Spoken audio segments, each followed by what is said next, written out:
up his tour of South Africa with a speech at the University of Cape Town. He urged the students to act on their ideals. Earlier, Mr. Obama stood in the cell on Robben Island where Nelson Mandela served 18 of his 27 years in prison for fighting apartheid.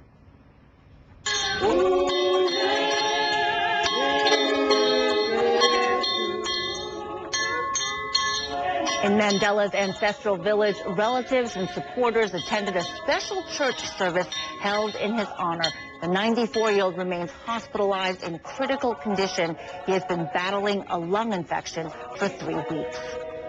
Let's return to our top story, Egypt, where hundreds of thousands of protesters remain spread out in locations across Cairo despite the late hour there.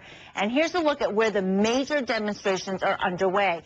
And this is Tahrir Square in the city's center, right on the Nile River. About 7 kilometers northeast is where the presidential palace is located. Thousands of anti-government protesters are there as well. And to the south is the city square where Mr. Morsi's supporters rallied on Sunday in a counter-demonstration. Senior international correspondent Ben Wiedemann is overlooking Tahrir Square in Cairo, and he joins us now with the latest developments.